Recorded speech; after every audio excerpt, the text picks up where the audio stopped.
Are you looking for a new whiskey adventure? Then climb in and buckle up. Get ready for one hell of a ride on the Whiskey Trip podcast with your host, Big Chief. Join in as he and his guests explore whiskey and dive into whiskey stories from around the world. Now here's your host, Big Chief. Hey, it's old Big Chief from the Whiskey Trip, and yeah, baby, you're taking another ride with me, and I got a story for you. But first, I wanted to tell you about the Whiskey Trip itself. If you're a new listener out there, I'm not just a Texas podcast. I'm not just a Tennessee podcast. I'm not just a Kentucky bourbon podcast. I want to talk about whiskey from around the world, from around the nation, and I'm always trying to do that. Whether it's the Gulf Coast, the Atlantic Ocean, all the way out to the Pacific, even up to the Great Lakes, I'm going to try to find craft distilleries. And today I got a craft distillery for you. I got Bluffton, South Carolina's Burnt Church with me, Mr. Chris Crowe and PeterThompson. I got their president and their head distiller with me today, and they sent me 4 bottles of whiskey to sample on this show. So, gentlemen, welcome to the Whiskey Trip, my friends. Thanks for having us. Yep, thank you. I'm going to see if I can get Peter to smile on this podcast. Maybe he's a South Carolina football fan or something. He's down in the dumps. I don't know. No, South Carolina. That's trash. Oh, are you a Clemson fan? Yeah, I'm a Clemson alum. Oh, my goodness. Yeah. I see you got a little smile at him right there. He's like, Clemson. Yeah, you don't want to talk about Carolina. That's going to go bad real quick. Well, I figured if we were talking about Clemson, it might go bad real quick. Oh, yeah. Well, yeah. We'll see you after tomorrow. Yes, indeed. Yes, indeed. Well, we're here to talk about some whiskey. And in my glass right now, I poured some of the whiskey that the name on this bottle, Johny Fever, and I'll show you that bottle. And the bottle changed, but this is what got my attention to Burnt Church Distillery. It used to be have a shotgun shell on it, a wider bottle and stuff. It looks like you guys have changed packaging, but this is what I got in my glass right here. Peter, tell me what's in this glass. That is a 3.5-year-old bourbon. It is corn, rye, wheat, barley. Yeah, sorry. Got too many products. Yeah, corn, rye, wheat, and barley. So 4 grain. It's roughly 19% rye. I think the wheat is about 5%, and the barley comes in right around 12. Wow, that's a unique mash bill right there. You don't hear 4 grains like that, especially where the malted barley would be more than the other 2 grains. I love this. It's a good sipping whiskey, but this was what piqued my interest into Burnt Church and your whiskey. And you guys had just kind of opened the door when I found you. Chris, tell me all about and tell the listeners about Burnt Church. How did you guys get started? Sure. So we were founded by 2 brothers, Billy and Sean Watterson. They started working on the project back in 2018 or so, and I was able to come on board with them in 2020, and we opened our doors to the public in March of 2021. So we're currently expanded to 7 markets and have a really beautiful facility here in Bluffton that's fun for people to come to if you're a visitor or if you live in town and bring guests, just much like you did on when you were here. You were the guest of somebody and you came to see us. So it's exactly what we want to see is the local people be proud of us and want to bring people to us. So we've been making whiskey since we opened. And finally got, whiskey to like Peter said, the 3.5 or so year age and 30-gallon barrels. And we're sharing it with, our customers. Yeah, that seems like a lifetime ago that I came and visited. You guys were just finishing like all the plumbing and running the lines to the stills and the fermenters and everything.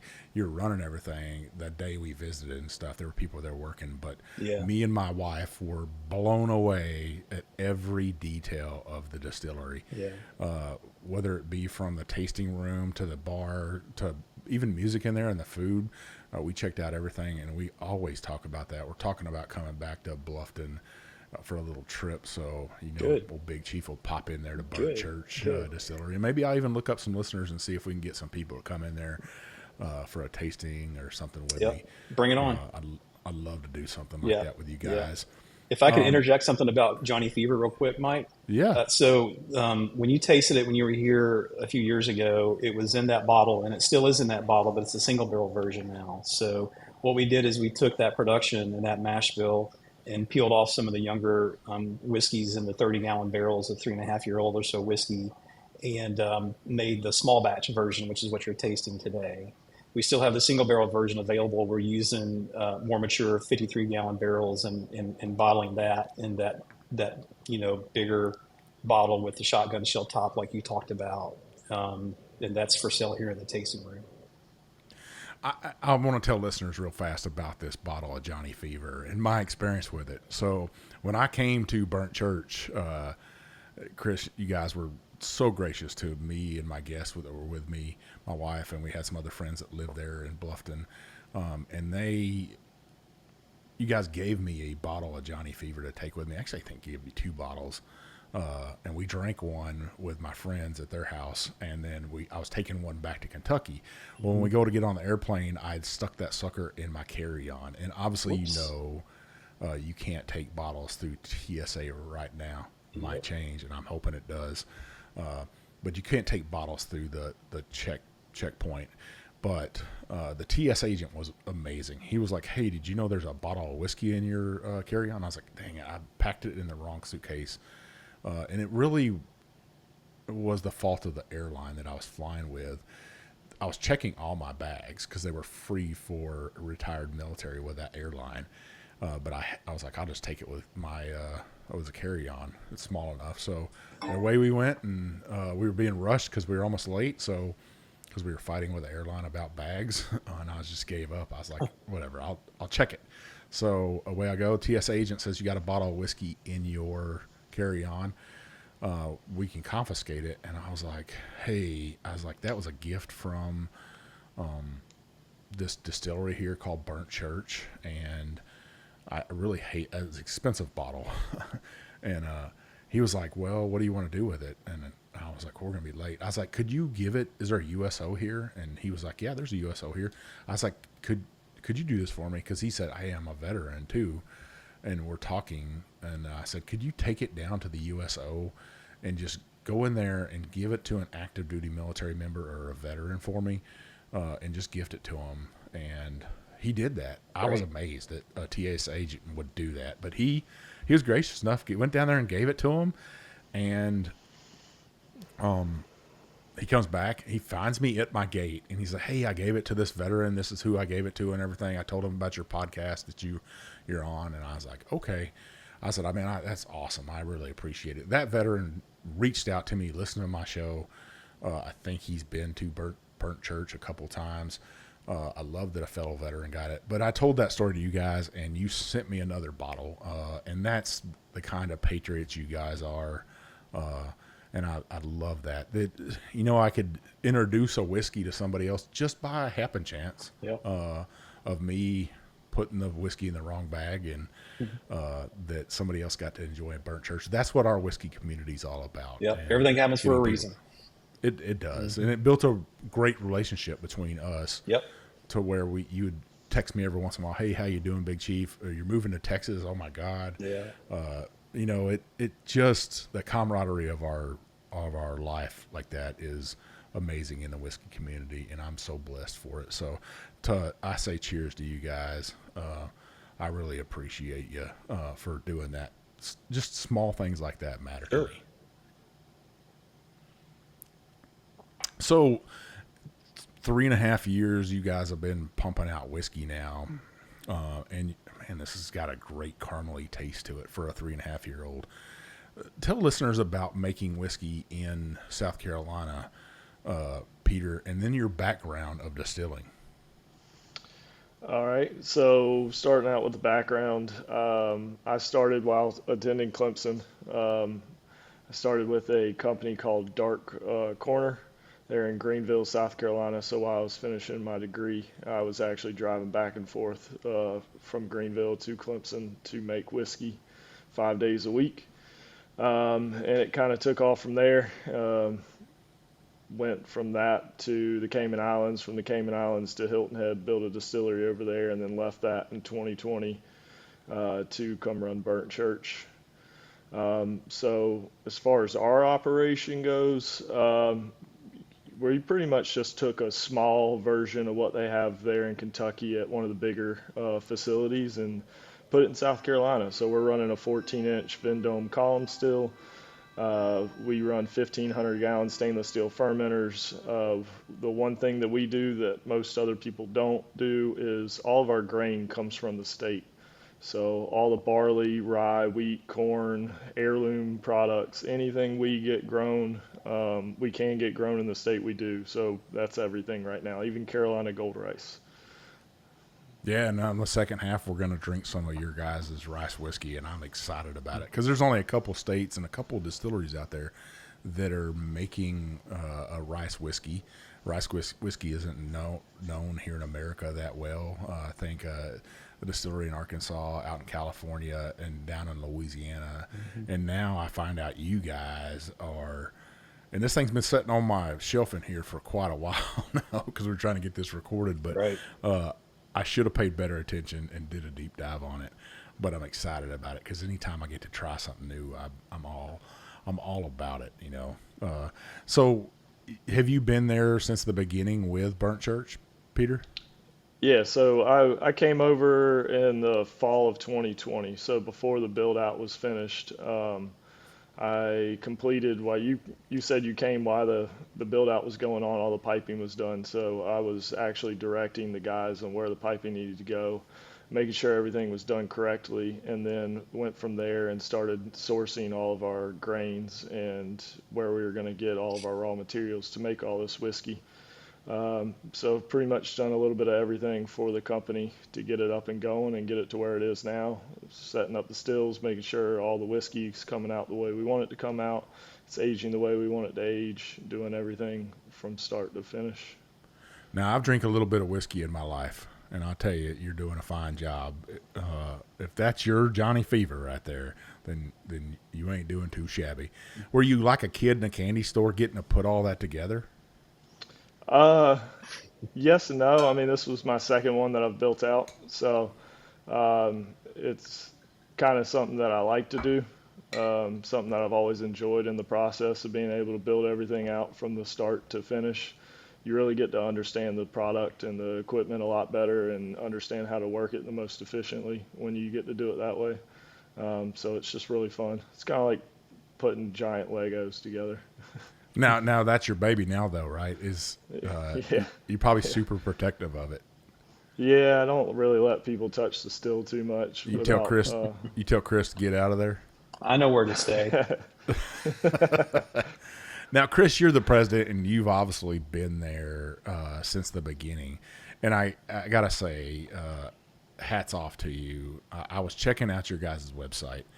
And for craft distilleries, I would expect something out of a monster distillery like Jim Beam with videos and just amazing artwork on there and photos and telling a great story, right? Mm-hmm. But then I go and check your guys' stuff out, and every expression has a story to it.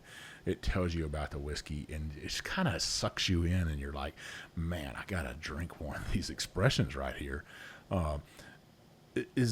That's kind of what your job is there, to make sure everything flows. Like what I said while I walked in there, and everything was accounted for. How do you dream that up, and how do you put it together as the president? Well, I think you have to listen to, obviously, the people you work for. So my owners had a vision. I was able to spend a fair amount of time with them before we opened our doors in March of 2021, just understanding, what they wanted to get out of this place from an experience standpoint and also from a product standpoint. So, our little tagline is spirits with a story to tell. So we try to have brands that have authentic stories that are based on either historical figures or just like, things that aren't just made up, like, somebody's fourth uncle was a bootlegger or whatever and made whiskey. So it's all real stuff. And so, and then, that follows through to production as well. And so, and I'm thankful for Peter in that we're of the same mindset of, we want to try to get everything from the state of South Carolina as much as possible. And we've been able to do that 100% of the time for grain so far.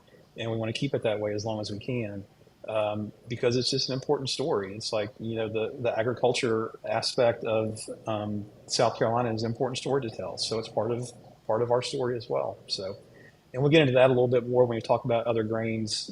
Peter's has a good relationship with the farmers that we use. And besides the whiskeys that you have that you're tasting today, there are other things down the road that we'll share a little bit about what's coming from us. So make sure you ask him about that a little bit. Well, I just poured another glass of whiskey, and this is Anita's Choice. And this is, I've never seen a 6-grain whiskey. I don't think I have. And Peter, you guys might be around 450 podcast episodes, and from every whiskey event you can think I've been to. I've drank just a little bit of whiskey, but I don't think I've ever seen a 6-grain. Tell me about Anita's Choice. So this is corn, rye, wheat, barley, oats, and Carolina gold rice. We added the oats and the Carolina gold rice to add more dimensions on the background to give a more full-flavored, well-rounded whiskey. Add some things that you probably never had in a whiskey, bourbon whiskey. Excuse me. 97 proof. This was all distilled at the facility, and it's right around 3.5 years old from 30-gallon barrels. So this was 30-gallon barrels, and that would explain to me the taste on this, because I was like, there's no way this can be a 3.5-year-old whiskey. And that can be a thing to master, is smaller barrels. And I know some of you listeners out there that are little whiskey snobs with your pinky turned up. I just want to educate you that the 53-gallon barrel hasn't always been a standard in American whiskey. They were much smaller than that. When George Washington was distilling whiskey, they were around a 30-gallon barrel, because that's what fit in the back of a wagon. A 53-gallon barrel wouldn't have fit back there in most of the carts that they would have taken whiskey to pubs and taverns. So getting back kind of to, what a whiskey was all about in the revolutionary times. This is, God almighty, this is good. I like it. This has got, to me, what a bourbon is. And maybe what a South Carolina bourbon is. It's got that rice in there. Yeah. Is that what you were going for? So this recipe was actually made by one of the owners. I just kind of adopted it and changed it and distilled it the way I felt like it needed to be distilled. And we're going for unique. We're going for a little bit outside of the box. I mean, most people are doing 3, some people are doing 4 grains. We really wanted to step it up and show the agricultural side of what South Carolina is. I mean, where we're at and where we're located, we have a lot of farms. We have a lot of ability to get really good, high-quality grain, so why not show them off? And you're right near the ocean. I mean, probably 5 miles maybe to the ocean for you guys, to the Atlantic. Maybe more. I'm not sure. Maybe it seems like the traffic makes it seem more probably, there. Probably not even 5 miles. Yeah. But I can taste a little bit of salted caramel in this, and I always feel like I'm getting that from the ocean, especially when I talk to distillers that are as close to the ocean as you guys are. That trade wind breeze that's blowing up from the Caribbean up along the South Carolina coast there, just giving your whiskey a little kiss in that barrel. Do you ever feel like you get that salted caramel? Oh yeah, 100% we do. The May River is like, let's see, it's not even 2 miles. A mile and a half, mile and 3/4, something like that. I've run it a couple times, can't remember off the top of my head, but it's not far from the building. That's 100% salt water, so we are very close, and we do get a lot of that influence in our whiskey. I think when we came there, we indulged ourselves in a lot of oysters and a lot of crabs. This is this bottle right here, folks. I'm talking about Anita's Choice. I did notice that this is the only bottle that has these glass corks on it. Is that something you guys are going to stick with?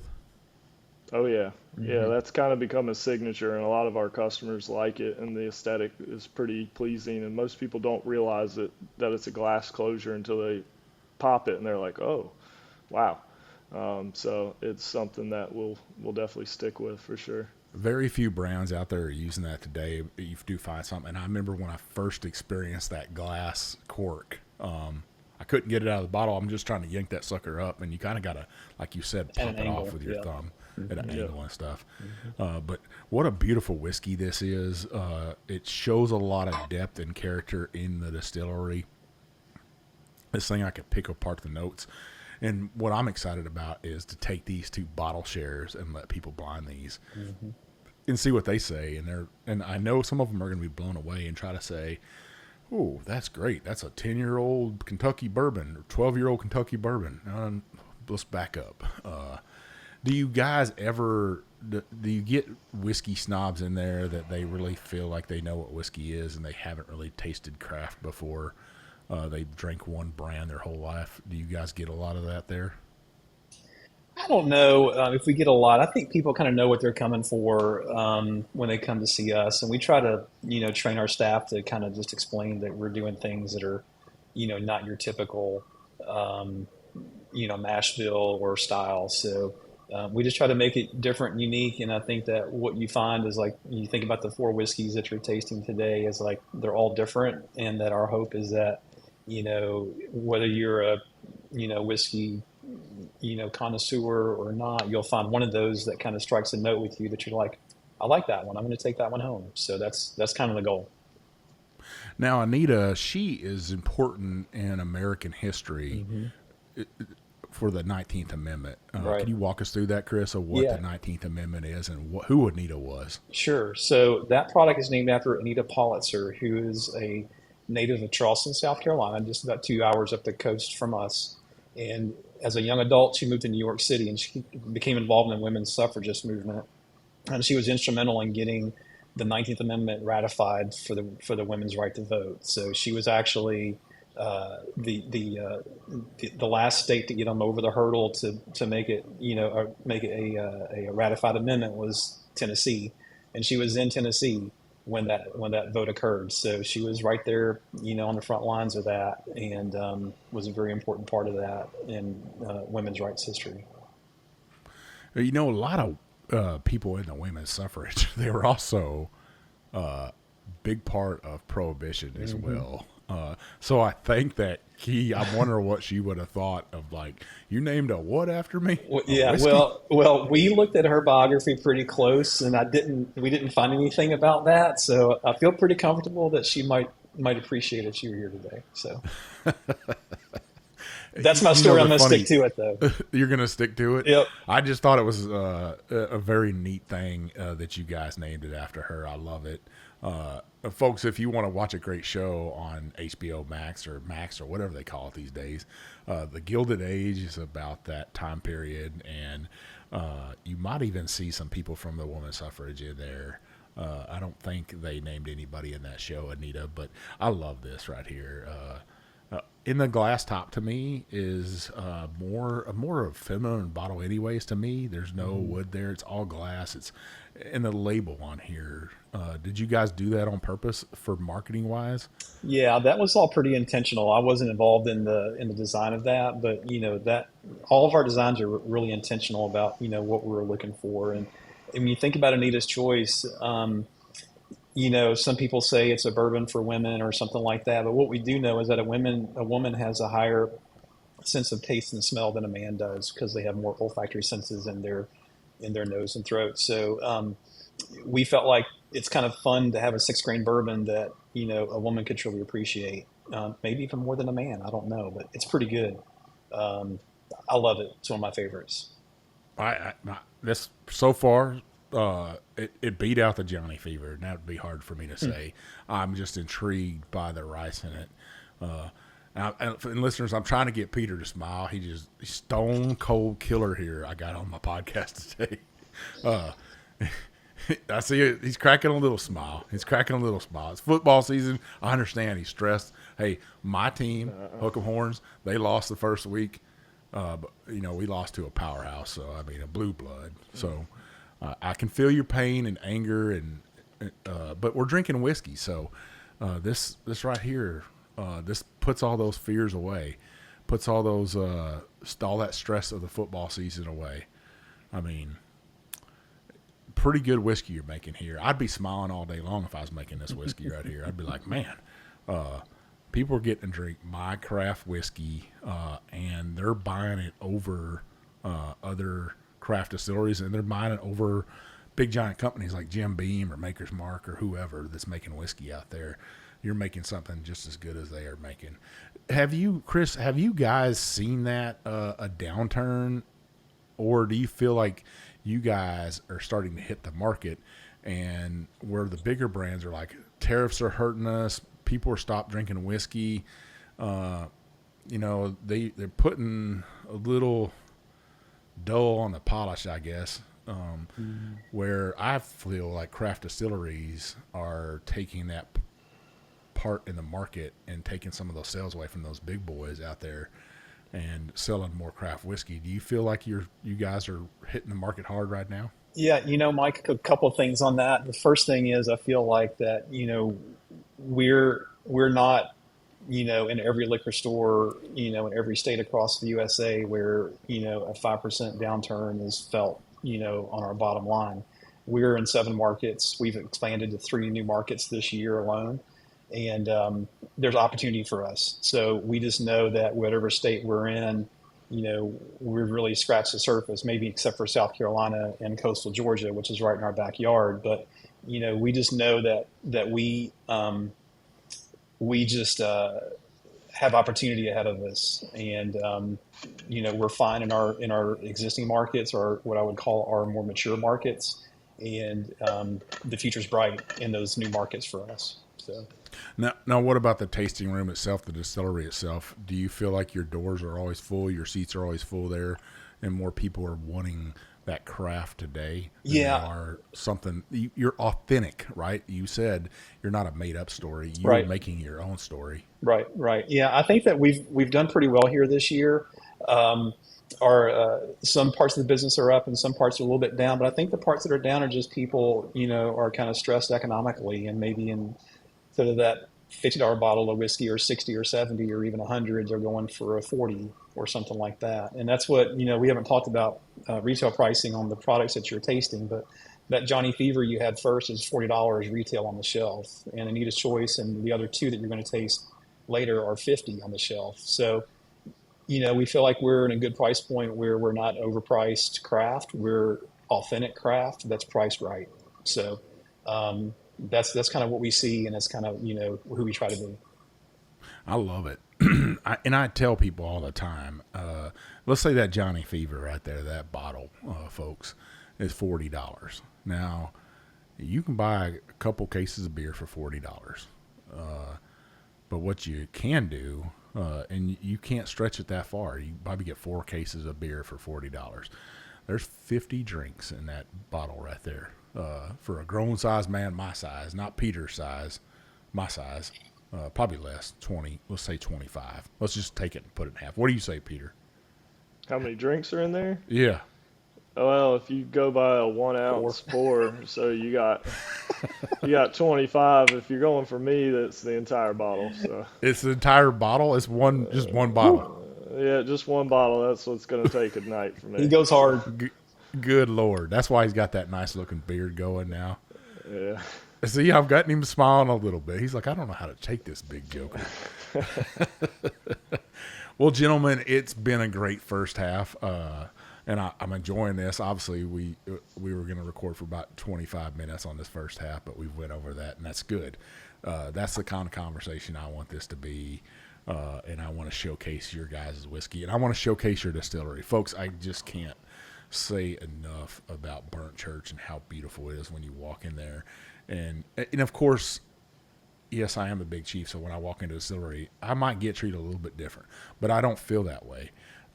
I feel like you guys treat everybody the same way. When I went in there, and you guys were just open, it was packed, and you guys were slinging drinks, and people were buying whiskey, and people were having a great time, and our friends have been back several times, and they always send us photos and say, "Hey, look where we're at," and I'm like, "God dang it, I'm jealous," because you guys are that great of a distillery that people need to have on their radar, especially they're traveling to Hilton Head, they're traveling to Savannah, Georgia, because you guys are what, 25, 30 minutes from downtown Savannah? That's right. Yeah, about 30, 35. Yeah. Yeah. With heavy traffic.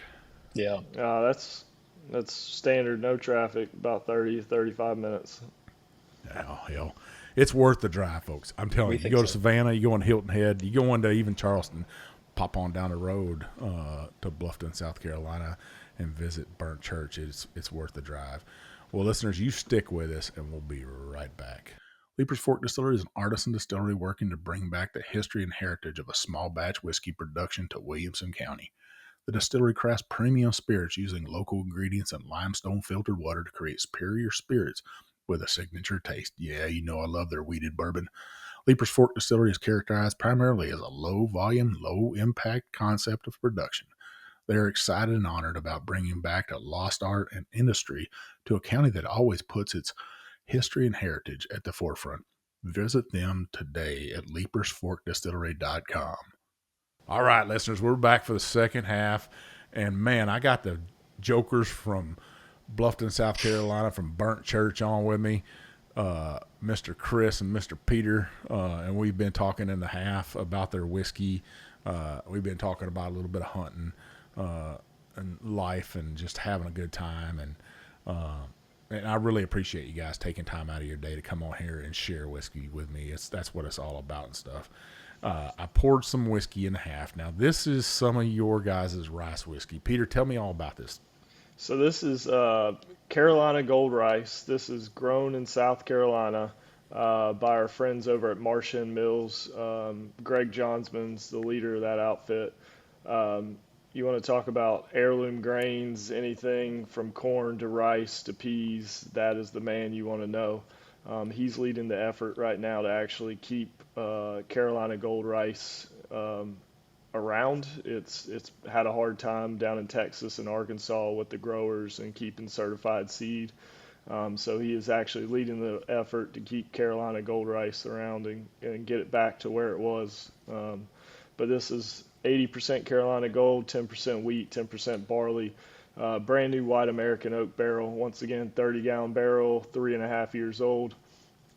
And just to expand on the 30-gallon barrels, we did that because we didn't have enough whiskey when we opened. We got Jephthah Creed up in Kentucky to make all of our original recipes for us, and we quickly realized we did not make enough. So we got our initial fills were all 30-gallon barrels, and as the years went on, we slowly worked out of 30s and into 53s, and that way our whiskey kind of had that little bit of rapid aging, more surface area to liquid content, get that product to where we wanted it to be at 3.5 years, and then we could work our age out with working the barrels out to the 53-gallon barrels. So by the time we hit those, we should be around 5 to 6 years. Now, when you say Carolina Gold Rice, is that just a typical, not a white rice? Is it? It is. Kind of explain to our listeners what it is. So Carolina Gold Rice is a variety that was grown in South Carolina. It became popular before the Revolutionary War. South Carolina was growing it, North Carolina was growing it, and they were shipping it overseas to the kings and the queens, and it became popular with them because of the flavor of the rice. It's got a more unique flavor than just your standard white rice in the market. It's got a high sugar content to it as well. But they would also layer it in whiskey barrels or used barrels, and then they would put Laurel Bay in there. And what that Laurel Bay does is it prevents the bugs from getting at the rice while they're shipping it back in the day.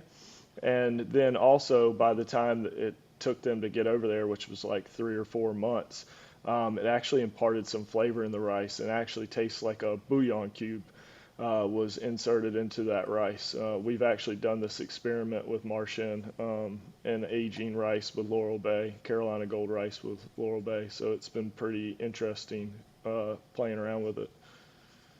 Wow, I love that, just that you guys are using that heirloom grain bringing back some history. And then I love that you're talking about how they used whiskey barrels to transport rice in. And I've pointed that out several times before. A lot of people say we don't know when the charred barrel started with whiskey.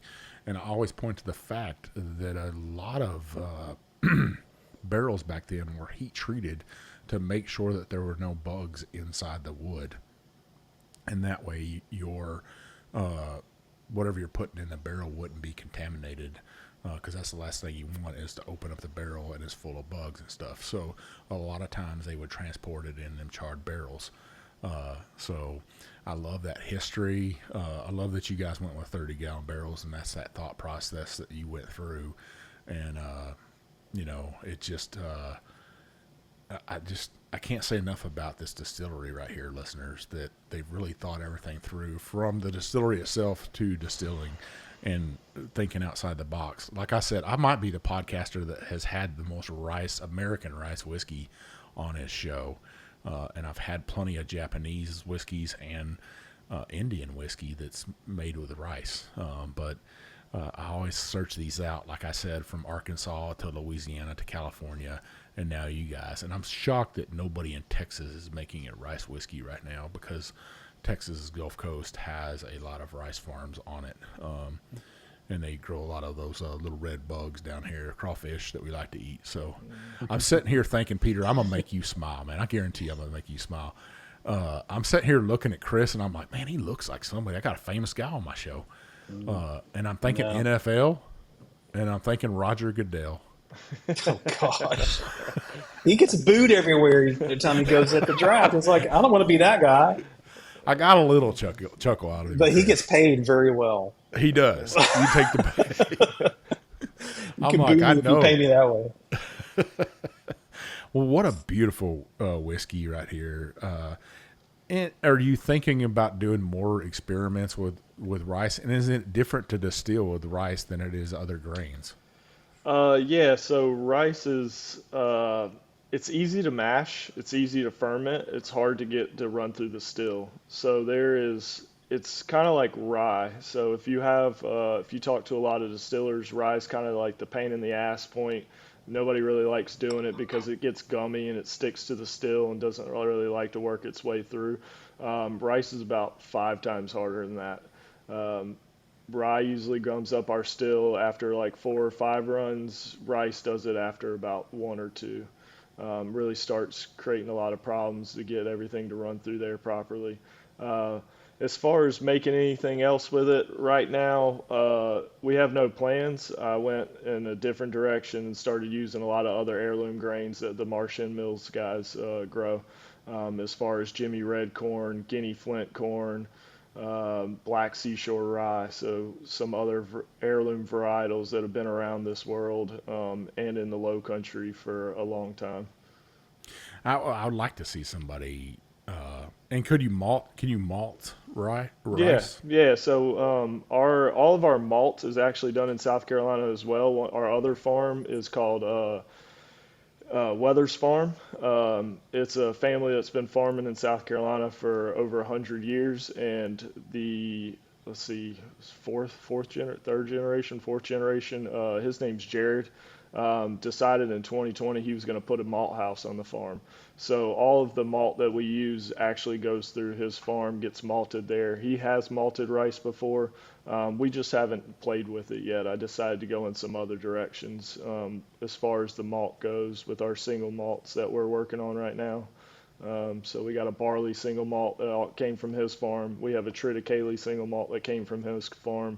And then I went a little bit off the reservation and got an heirloom pink corn from the Marsh End guys called Unicorn, and got that 100% malted and made a single malt whiskey out of that as well.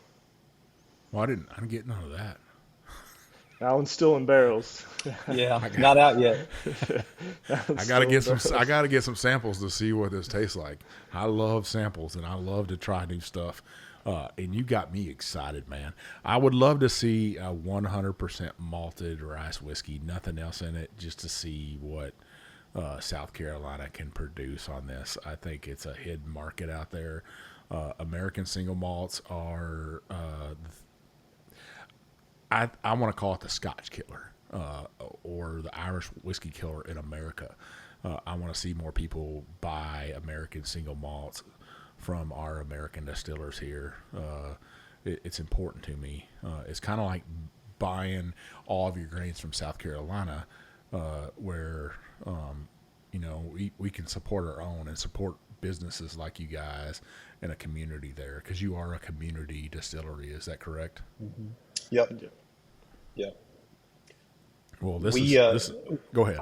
I was just going to say, you spoke about community, and one of the things we wanted to do with what we do with the distillery is to give back to the local communities. So we have a variety of charity partners that we typically pick one each calendar month at the highlight, and we do a portion of revenue share from our tours with them, and we also have a feature cocktail that's specific to that charity partner. So a portion of proceeds from that cocktail goes to them as well. So, just by coming in and partaking in a, really good signature cocktail and maybe taking a tour, you're giving back to the community by just being here and doing that. So that was just important to us to be able to, engage local community and give back and support. So and that support extends to our farmers as well.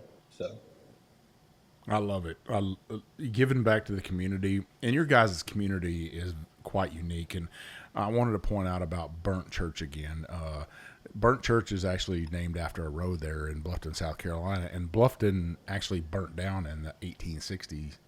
And that's where you got your name from, right? Yeah, so Burnt Church Road is like about a mile to the east of the distillery. And when Billy and Sean were designing the distillery and the architectural plans and such, they didn't have a name for the distillery yet. And so Billy saw that name on that road, and he was kind of struck by it, and he wanted to try to understand, why they would call something Burnt Church Road. And so he went home and Googled it and couldn't find a good answer, and he hired a historian who did some research and discovered, the story behind the name Burnt Church. And so we even went so far as to publish a book with her findings in it that kind of is a local history book that, that people can buy in the tasting room or in our retail gift shop, that kind of gives them some local history flair. And so that's, just part of the authenticity of what we're trying to do here at Burnt Church. I mean, that's truth to power right there. Bringing back that history, digging it up where you got to dig it up, and telling your community that story. And then also, like you said, you're giving back to your community. Mm-hmm. I love it. Now, this next bottle right here I'm about to pour, this is a pretty sexy bottle of whiskey. It's Palmer's Stretch, authentic rye whiskey right here. Tell me all about this, Peter. So Palmer's Stretch is actually the name of Burnt Church Road before it became Burnt Church Road. Chris can probably tell you more about the history than I can. I've never been very good with our history, which is sad to say, but I got too many other things to do. But this is a low rye. So this is 56% rye, 32% wheat, and then 12% barley, malted barley. This is the last bit that we had made for us at Jephthah Creed. So I think by the time I pulled this out of the bottle, it was roughly about 5 to 5.5 years old.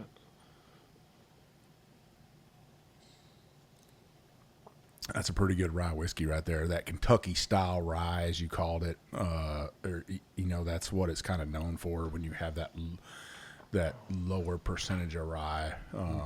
But having that wheat in it makes it a little bit softer and smoother across your palate, and that could be a scary bottle right there to drink. You could go through that whole bottle and be like, "Ooh, something happened," because it just drinks. There's not a tremendous amount of bite to it. A beautiful whiskey. I love the taste on it. It's almost like drinking an iced coffee to me, to where it's not biting your palate, it's not hot on you or anything. So very cool to my palate.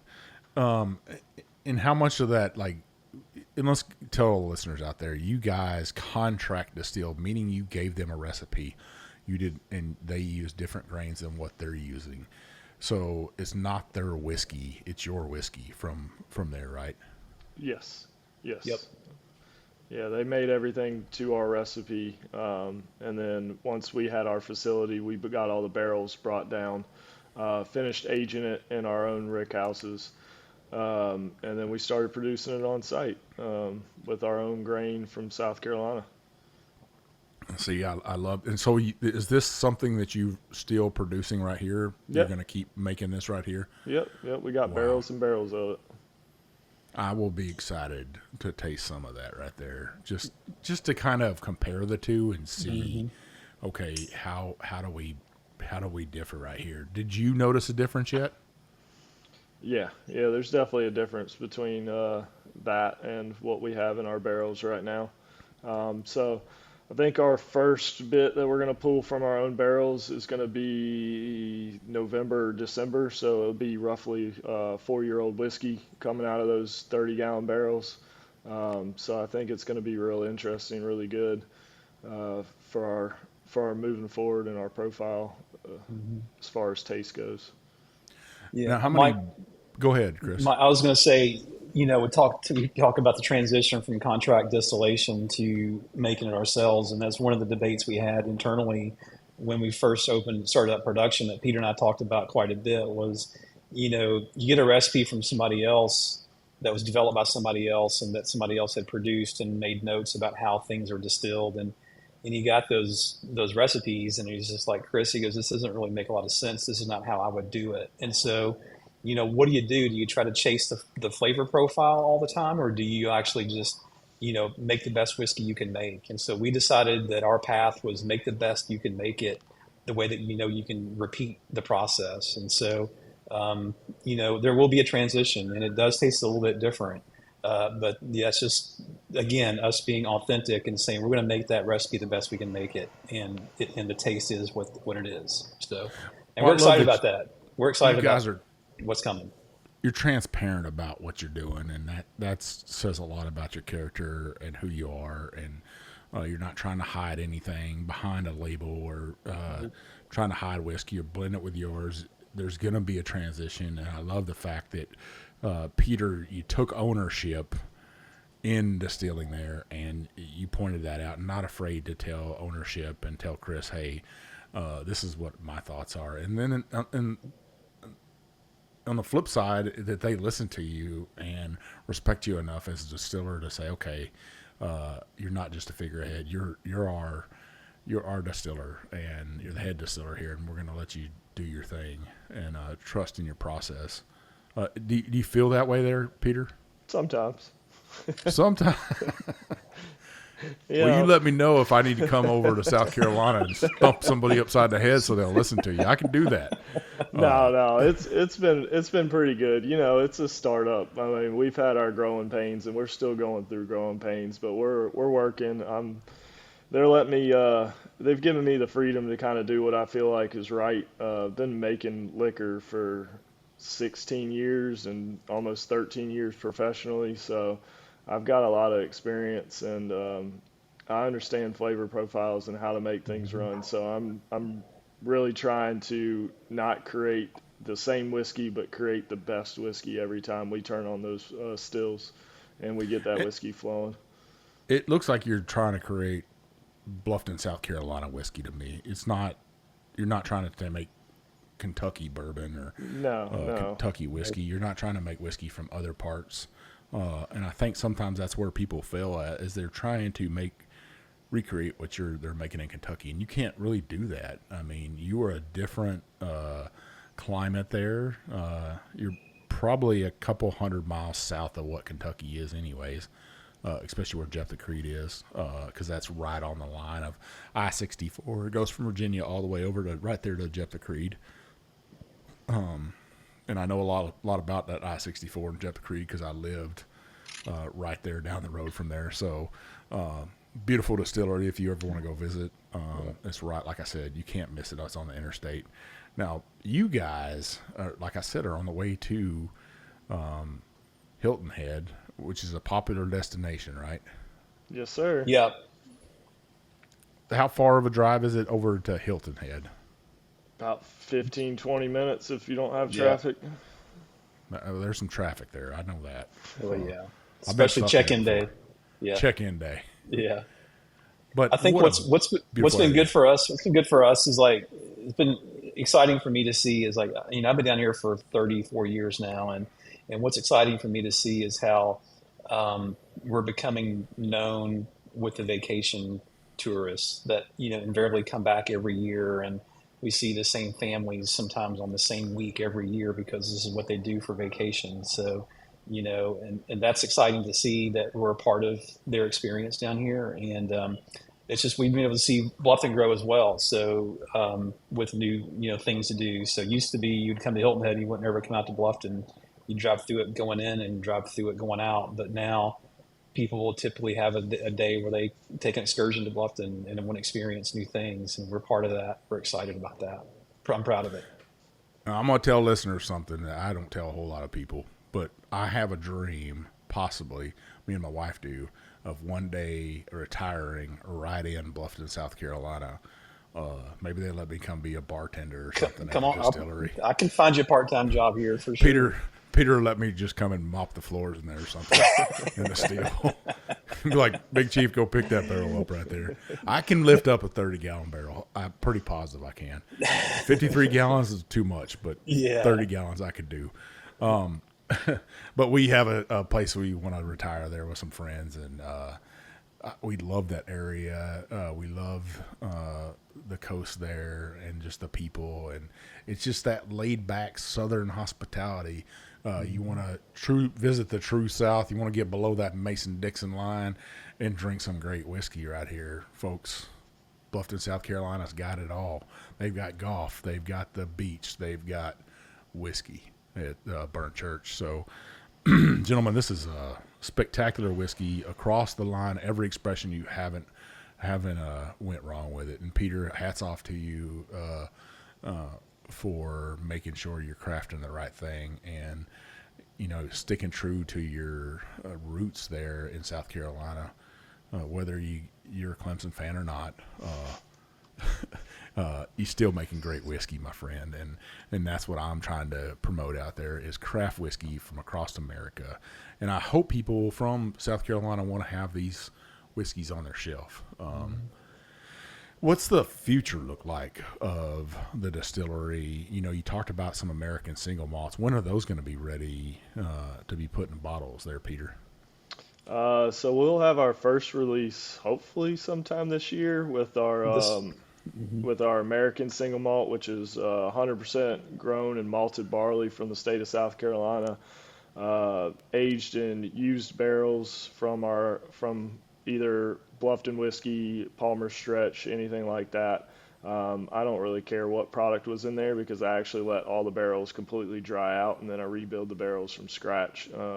That way we have just oak and no whiskey flavor from the previous product that was in that barrel. From there, hopefully next year we'll release something called Triticale single malt, which was also grown in South Carolina and malted in South Carolina. So Triticale is a rye wheat hybrid that the Scottish invented. It's been a favorite grain of mine for a little bit, and I'm pretty excited I get to actually show it off because I think a couple places in America have kind of put it in there. But most of the people that are using it are out in Washington or in Australia. So there's not very many places that are actually highlighting that grain. And most of the people that use it raw. So I'm pretty sure I'm going to be the first ever person to release 100% malted Triticale whiskey. I know my whiskey pretty well, and you're right about Washington. Dry Fly, I think, is the distillery that kind of put it out there. But what a great grain, great whiskey. All the stuff Distillery is another place that has a Triticale. Not a whole lot of distilleries out there are using this grain, but I think it's something that's coming on in America. And I love that you went and malted it. Folks, I'm telling you, hands down, obviously last year, my whiskey of the year, the Whiskey Trips Whiskey of the Year was an American single malt. So, man, I'm excited about you guys doing that. What about, I noticed you skip one grain, and I didn't hear you say that you're going to be make a wheated bourbon. We have one wheated bourbon right now. So I took some corn called Guinea Flint from Marchand Mills. Guinea Flint is a heirloom varietal that can be traced back to Cuba, coming out of Cuba in the 1500s. That's when it was brought to America. It's actually very small kernel, very small corn cobs, very, very oily corn. I did that with, I think it was about 30 to 35% wheat and about 10% malted barley. So that's currently going in 53-gallon barrels right now. So it'll probably be another 3-ish years before that comes out. Before that one, though, we'll have our Jimmy Red. So we get certified Jimmy Red corn also from Marchand Mills. That one is paired with malted triticale as well. So it's got 30% malted triticale in that Jimmy Red bourbon. And we'll hopefully have that one out sometime later in 2026. Man, I'm excited for you, man. The sky's the limit, I think, and hopefully you guys will invite me back and invite me in to taste some whiskey, mop the floors, whatever you need, Peter. I'm there for you, man. Thump old Chris upside the head and say, hey, let him be, man. Knock some sense into me. Yeah, whatever you guys need and stuff. So before we go, let's talk about your social media. Where can listeners find you guys on social media, Chris? We're on Instagram, Facebook, LinkedIn. It's typically at Burnt Church Distillery. We have a pretty decent website. It has an online bottle opportunity for 36 states, I believe.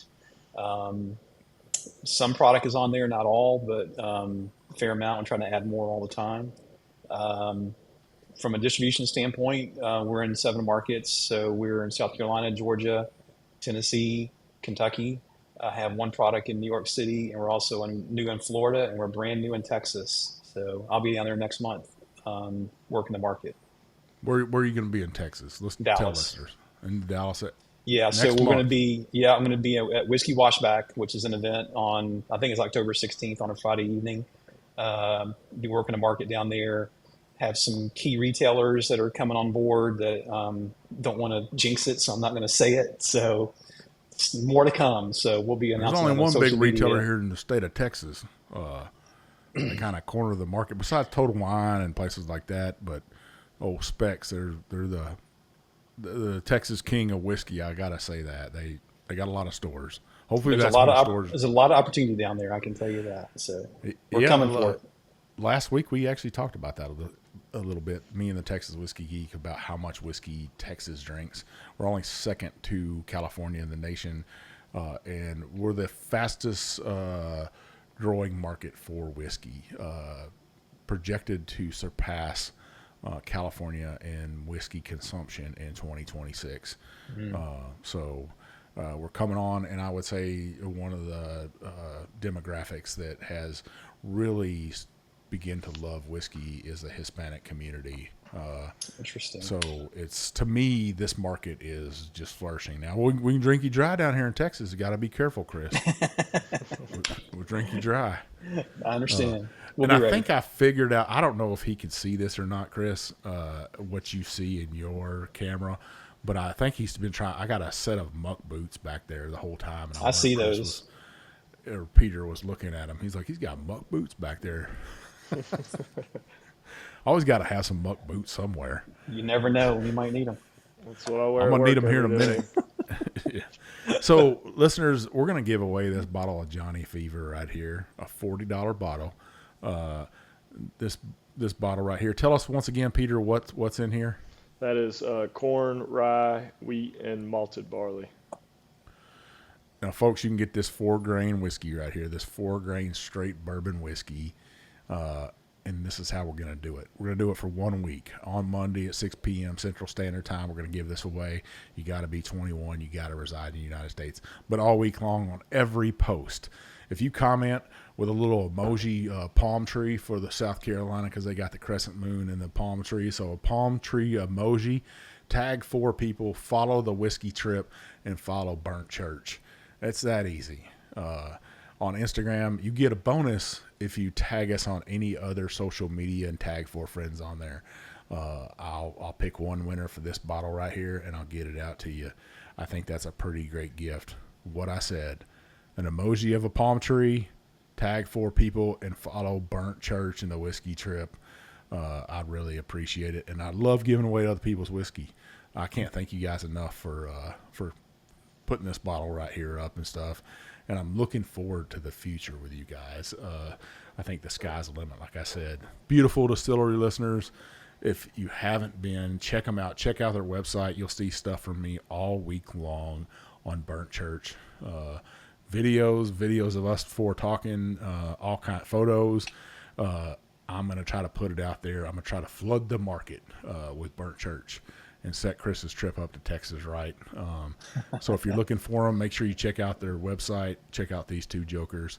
Any last words for my listeners, Peter? No, just go buy the whiskey and enjoy it. Don't watch Clemson football. I mean, I'm not going to be watching Clemson football and be hunting, so. All right. Time to go to the grocery store. That's sometimes you got to get out in the woods. Chris, any last words for listeners out there? I can just tell you that it's I don't believe in the coincidences, and it's fun to connect with people like yourself, Mike, and to reconnect a few years down the road and be here today is truly special. And I just appreciate the support and the time today.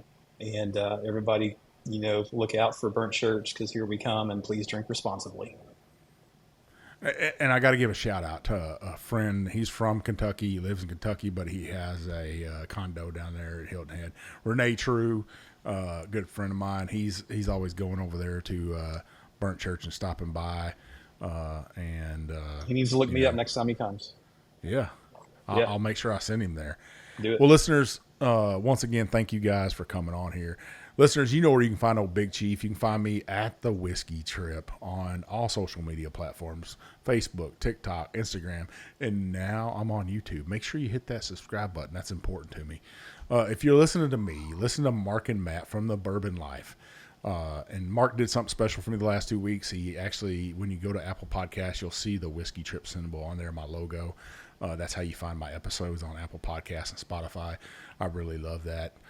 Thank you, Mark, so much for that. But if you're listening to Mark and Matt and you're listening to old Big Chief and you like what you're listening to, give us that 5-star review and leave some comments on Apple Podcasts.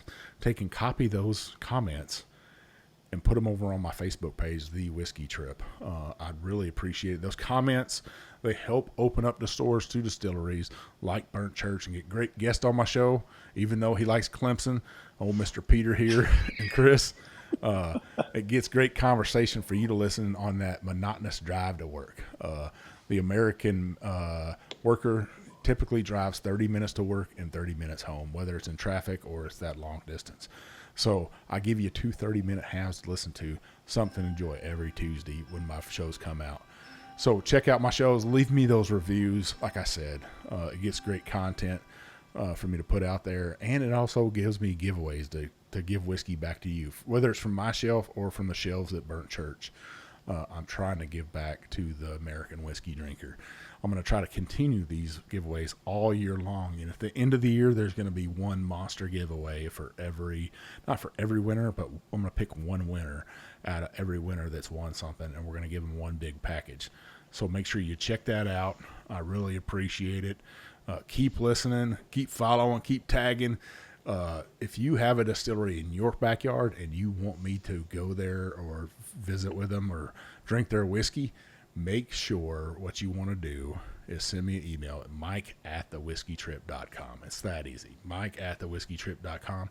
I'll try to get that distillery on my show and do a 1-hour show with them. This is old Big Chief, and thanks for taking this ride with me, baby.